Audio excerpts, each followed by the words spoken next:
It is the 7th anniversary of Final Fantasy XIV Online, A Realm Reborn, a game that started out as one of the worst MMORPGs of all time that went on to become one of the best. Led by director Naoki Yoshida, it's gone on to release several acclaimed expansions, with the latest, Shadowbringers, being one of last year's top-rated games on Metacritic. So to celebrate, here's 5 things you need to know about Final Fantasy XIV Online.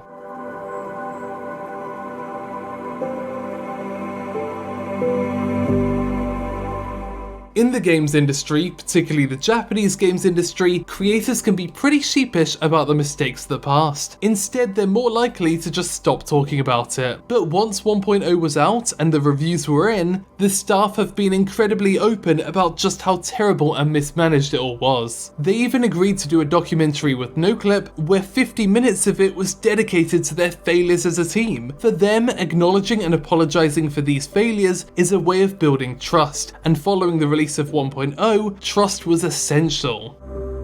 Through its expansions, 14 has grown in content, and one of the big parts of this is fashion options. This is a big part of any MMO, as players want to be able to customize their avatars freely. The game initially only had fantasy-like gear, but has been steadily introducing more modern inspirations. One of the top fashion designers in the game, Ayumi Namaya, takes a lot of inspiration from film and fashion shows across the world. Although she's not always able to attend in person, she tries as much as she can to get an in-person look at all the details and textures. This way, the fashion scene in Final Fantasy XIV has flourished, and some people only play to get their hands on rare fashion items and try out new combinations.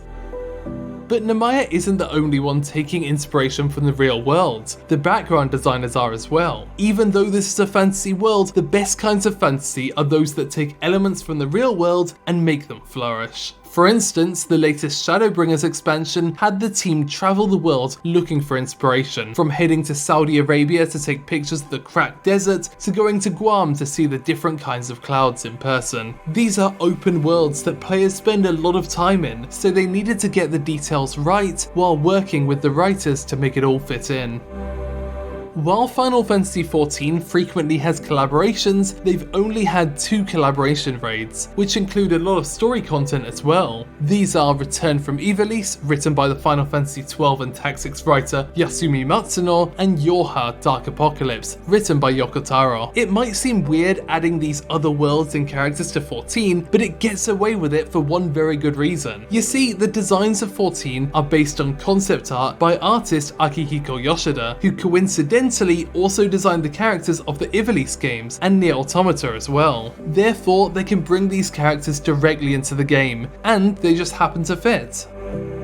Each expansion is announced with a trailer by Square Enix Visual Works, a leading CG animation company. When other companies make these kind of CG trailers, they always have to contract outside companies, usually in other countries. This can make communication difficult, but Square Enix has the advantage of working within the same company, so there's a constant back and forth of ideas. And since these trailers are planned so far in advance, movie director Kazuyuki Ikamori will have his own ideas that will sometimes make it into the final game, 14 included. And based on the general timeline, he's likely making the trailer for the next expansion right now. Thanks for watching OTAQUEST in Japan. Feel free to subscribe to find out more about the art and creation of Japanese pop culture.